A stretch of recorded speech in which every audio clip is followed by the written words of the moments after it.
বিস্ফোরক তৃণমূল বিধায়ক বলছেন ভিকি খুনে জড়িত কে না অর্জুন সিং। সাংসদ অর্জুন সিং এর নির্দেশেই ভিকি যাদব খুন। তৃণমূল বিধায়ক সোমনাথ শ্যামের অভিযোগ। কি অভিযোগ করছেন তিনি, ভিত্তি বাকি জানবো। আমার সঙ্গে রয়েছেন প্রতিনিধি সুবীর।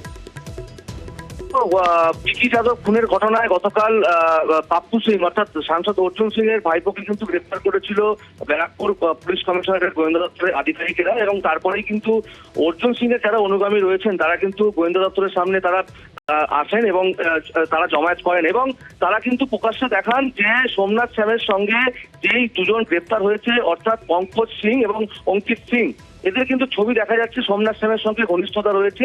এবং তারপরেই কিন্তু তার ঠিক 2 থেকে 3 ঘন্টা পরে কিন্তু জগদ্দল বিধানসভার বিধায়ক সোমনাথ শ্যাম তিনি কিন্তু বিস্ফোরক মন্তব্য করেন। তিনি কিন্তু পরিষ্কার বলেছেন যে ভিকি যাদব খুনের ঘটনায় সরাসরি কিন্তু দায়ী অর্জুন সিং, এবং অর্জুন সিং এর নির্দেশেই কিন্তু তার ভাইপো পাপ্পু সিং সেই কিন্তু এই ভিকি যাদবকে খুন করেছে এমনটা। এবং তিনি এটাও বলেছেন যে অর্জুন সিং এর আমি গ্রেফতার চাই, পাপ্পু সিংকে আমি চিনি না, অর্জুন সিং এর আমি গ্রেফতার চাই। শুনবো তৃণমূল বিধায়ক সোমনাথ শ্যামের কি বক্তব্য, কি অভিযোগ। বিস্ফোরক অভিযোগ, বলছেন অর্জুন সিং এর নির্দেশেই ভিকি যাদব খুন হয়েছেন। শুনুন। এটা তো সারা দুনিয়া জানে, বিকাশ বোসের মার্ডার থেকে শুরু করে আজকের এই লাস্ট মার্ডার ভিকি যাদবের, এটাতে কারা জড়িত আছে সে তো সবাই জানে। কাকা উর্ফ অর্জুন সিং, ও ব্যারাকপুরের সাংসদ, বিজেপির সাংসদ অর্জুন সিং, যিনি পাপ্পুকে ইনস্ট্রাকশন দিয়েছে ভিকিকে খুন করানোর জন্য। এই খুন রাজনীতি এ তো অর্জুন সিং করে, সে অর্জুন সিং এই ইনস্ট্রাকশন দিয়েছে, তাই কিন্তু ভিকি যাদব খুন হয়েছে, তাই কিন্তু রাজপান্ডের উপরে গুলি চলেছে, তাই কিন্তু গৌরব প্রসাদের উপরে গুলি চলেছে, তাই কিন্তু এই অঞ্চলের ধারু সিং এর উপরে গুলি চলেছে, তাই কিন্তু রিজওয়ানের মার্ডার হয়েছে। তো প্রত্যেকটি মার্ডারের পিছনে কোথাও না কোথাও অর্জুন সিং এর হাত আছে। আমার কাছে সব তথ্য প্রমাণ আছে, সব বার করব, ঝোলা থেকে এবারে একটা না একটা বার করব। আমার ফাইল এবার খুলেছে, এই ফাইল এবার বন্ধ হবে অর্জুন সিংকে লকআপে ঢুকিয়ে। অর্জুন সিংকে লকআপে ঢোকাবেন, ফাইল বন্ধ করবেন। 21শে নভেম্বর ভিকি যাদব খুন হয়েছিল, সেই ভিকি যাদবের খুনে বিস্ফোরক অভিযোগ করছেন সোমনাথ শ্যাম। তিনি অভিযোগ করছেন অর্জুন সিং এর নির্দেশে খুন ভিকি যাদব। কিন্তু যখন তিনি এই অভিযোগ করছেন তখন তাকে ঘিরে বিক্ষোভ দেখাচ্ছেন এবার অর্জুন সিং ঘনিষ্ঠরা। তার গ্রেপ্তারের দাবি জানাচ্ছেন তারা। অরুণ প্রতিনিধি রয়েছেন, এই বিষয়ে বলতে পারবেন অরুণ।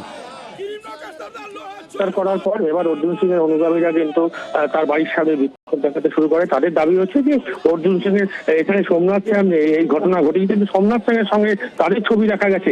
এই ছবি নিয়ে, পাল্টা ছবি নিয়ে কিন্তু চাপানুতোর চলছে।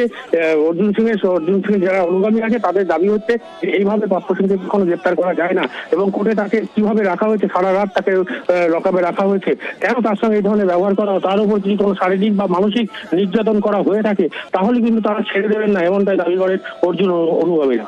ধন্যবাদ।